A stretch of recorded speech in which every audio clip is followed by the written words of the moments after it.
Peut-être que tu es arrivé ici à la recherche d'une réponse. Peut-être que ton cœur est lourd et que ton esprit ne trouve plus la paix. Ou peut-être es-tu simplement fatigué de t'inquiéter pour tout. Et je te comprends parce que nous sommes tous passés par là.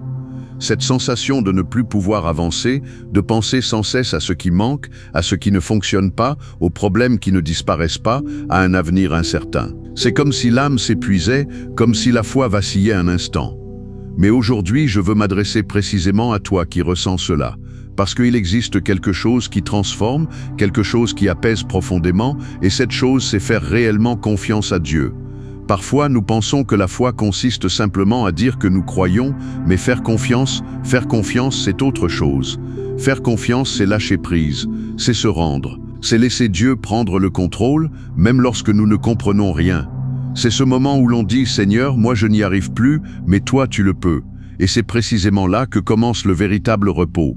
Si ce message touche ton cœur, je t'invite à nous aider à toucher le cœur d'autres personnes.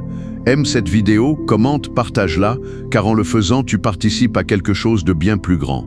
Tu permets à d'autres personnes, peut-être avec les mêmes peurs que toi, de trouver une parole de consolation, une direction, un rappel que Dieu ne les a pas oubliés. Et crois-moi, c'est une immense bénédiction.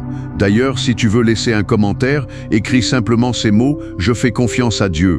C'est aussi simple que cela, tu n'as pas besoin d'en dire plus. Dieu sait déjà ce qu'il y a derrière cette phrase. Maintenant, prépare ton cœur, ouvre ton esprit, respire profondément, car ce qui vient pourrait bien être le début de ta paix.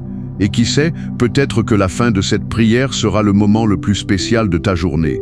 Reste jusqu'au bout, cela en vaut la peine. Partie 1, fais confiance à Dieu même quand tout semble instable. Parlons avec sincérité, comme si nous étions face à face, car c'est exactement l'esprit de cet espace, parler avec le cœur. Il y a des jours où tout semble s'effondrer, n'est-ce pas? Des moments où la vie ressemble à un chaos total, où chaque souci s'ajoute comme une brique lourde sur nos épaules, jusqu'à ce que l'on ait l'impression de ne plus tenir. Le travail qui n'avance pas, les enfants qui tombent malades, les factures qui s'accumulent, les relations qui se refroidissent, les prières qui semblent rester sans réponse. Tout devient un bruit constant dans la tête, et quand on vit avec ce bruit intérieur, il devient très difficile de faire confiance. Mais c'est précisément là, au cœur de ce tourbillon, que la confiance est la plus nécessaire. Dieu ne nous a jamais promis une vie sans problème, mais il nous a promis d'être avec nous au milieu de la tempête. Le psaume 55, verset 22 dit « Remets ton fardeau à l'Éternel et il te soutiendra. Il ne laissera jamais chanceler le juste. » Quelle promesse puissante! Il n'est pas dit que le fardeau disparaîtra instantanément, mais que lorsque tu le remets à Dieu, lorsqu'il cesse d'être porté par toi seul, il te soutient. Et cela change tout. Il y a une chose essentielle à comprendre. La confiance n'est pas une émotion. La confiance est une décision. C'est dire chaque jour à ton âme « Je ne comprends pas mais je crois. Je n'ai pas toutes les réponses mais je m'accroche. Je suis fatigué mais je continue de croire que Dieu a un plan. » Car si tu ne choisis pas de faire confiance, tu choisis de t'inquiéter. Il n'y a pas de juste milieu. L'inquiétude naît lorsque nous cessons de regarder Dieu pour ne voir que les problèmes. C'est exactement ce qui est arrivé à Pierre lorsqu'il marchait sur l'eau. Tant qu'il regardait Jésus, tout allait bien. Mais dès qu'il a regardé le vent et les vagues, il a commencé à couler. Et c'est aussi ce qui nous arrive. Oui, ce n'est pas facile. Personne n'a dit que lâcher le contrôle était simple. Mais vivre jour après jour avec une âme épuisée, un cœur anxieux et un esprit oppressé est encore plus difficile. C'est pourquoi Dieu te dit aujourd'hui, laisse cela entre mes mains, fais-moi confiance. Ce n'est pas un message abstrait, c'est un appel réel et profond, tu ne peux pas tout porter mais moi oui. Ésaïe 41 verset 10 dit « Ne crains rien car je suis avec toi. Ne promène pas des regards inquiets car je suis ton Dieu. Je te fortifie, je viens à ton secours, je te soutiens de ma droite victorieuse. » Même lorsque tu as l'impression de tomber, il y a une main ferme qui te soutient.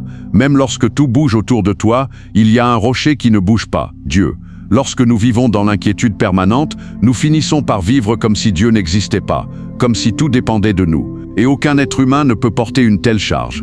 Mais quand tu choisis de faire confiance, tu commences à vivre librement. Tu n'es plus seul.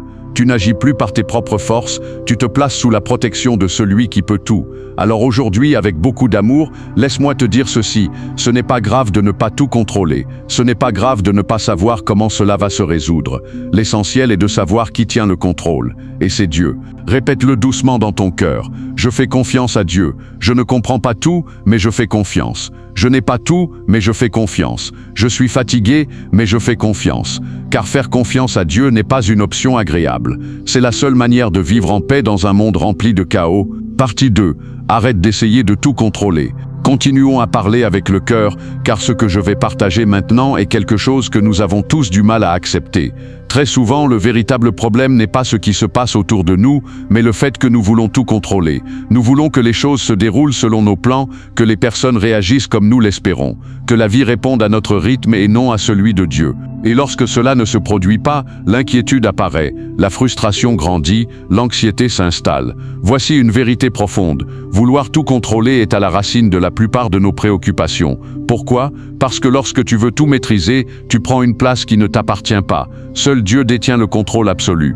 Toi et moi sommes appelés à faire confiance, à obéir, à marcher par la foi, mais pas à diriger chaque détail de notre vie. Et plus vite nous comprenons cela, plus vite nous apprenons à nous reposer. Jésus l'a dit avec une sagesse simple et puissante dans Matthieu 6, verset 34. « Ne vous inquiétez donc pas du lendemain, car le lendemain aura soin de lui-même. À chaque jour suffit sa peine. » Il n'a pas dit qu'il n'y aurait pas de problème. Il a dit de ne pas vivre les problèmes avant l'heure. Lorsque tu t'inquiètes de ce qui pourrait arriver, tu souffres deux fois. Une fois pour ce qui se passe maintenant et une autre fois pour ce qui n'est peut-être jamais arrivé. Le besoin de tout contrôler nous maintient dans une tension constante. Nous essayons de tout organiser, de tout prévoir, de tout forcer. Et dès que quelque chose sort de ce schéma, la frustration nous envahit. Mais regarde bien, combien de fois as-tu essayé de forcer des situations sans que cela fonctionne? Parce que tout ne dépend pas de toi. Il existe une volonté plus grande, une sagesse plus élevée que la nôtre. Lorsque tu lâches le contrôle et que tu le remets entre les mains de Dieu, ta manière de vivre change. Tu ne combats plus tout, tu avances avec confiance. L'histoire de Moïse et du rocher nous enseigne une grande leçon. Dieu lui avait donné une instruction précise, parler au rocher. Mais dans la colère et la frustration, Moïse a agi à sa manière. Pourquoi? Parce qu'il a voulu contrôler la situation au lieu d'obéir pleinement. Et cela lui a coûté cher. Comprends ceci. Forcer ta volonté, même avec de bonnes intentions, finit toujours par t'épuiser. Mais t'aligner sur la volonté de Dieu t'apporte une paix que rien ne peut expliquer. Quand tu sens que tu veux tout contrôler, arrête-toi, respire et prie. Dis simplement, Seigneur, cela m'échappe, mais jamais à toi, je te le remets, que ta volonté s'accomplisse. Cette prière sincère est plus puissante que n'importe quel plan humain. L'apôtre Paul écrit dans Philippiens 4, versets 6 et 7. « Ne vous inquiétez de rien, mais en toute chose faites connaître vos besoins à Dieu par des prières et des supplications, avec des actions de grâce. Et la paix de Dieu qui surpasse toute intelligence, gardera vos cœurs et vos pensées en Jésus-Christ. » La paix ne vient pas quand tout est réglé. Elle vient quand tu confies tout à Dieu. Partie 3. Le secret de la paix n'est pas l'absence de problème, mais la présence de Dieu. Parlons maintenant de ce que beaucoup recherchent désespérément, la paix. Pas une paix passagère, pas celle qui dépend des circonstances, mais une paix profonde, durable, qui demeure même au milieu de la douleur. La vérité est simple, le secret de la paix n'est pas que les problèmes disparaissent, mais que Dieu marche avec toi au cœur même de ces problèmes. Beaucoup pensent, j'aurai la paix quand tout sera réglé, mais il y aura toujours quelque chose à régler.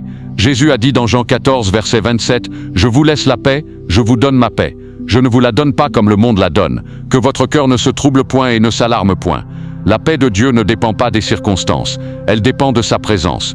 Comme un enfant qui n'a plus peur lorsqu'il entend la voix de son père dans l'obscurité, la présence de Dieu transforme notre manière de vivre la tempête. David l'avait compris lorsqu'il écrivait « Même quand je marche dans la vallée de l'ombre de la mort, je ne crains aucun mal car tu es avec moi. » La paix se cultive dans l'intimité avec Dieu, par la prière, par sa parole, par des moments de silence en sa présence. Il ne s'agit pas de perfection spirituelle, mais de sincérité.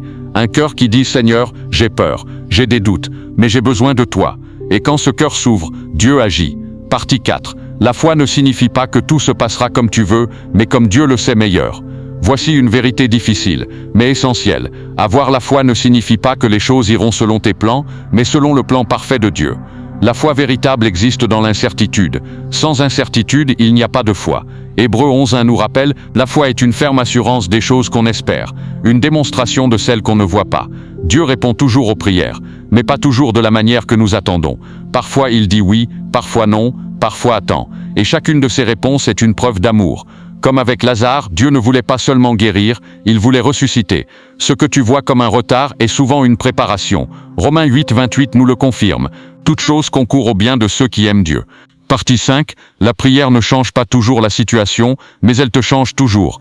Quand tu pries sincèrement, Dieu travaille d'abord en toi. La prière transforme ton regard. renforce ton caractère, apaise ton cœur. Jésus, à Gethsémané, n'a pas vu la situation changer, mais son cœur a été fortifié.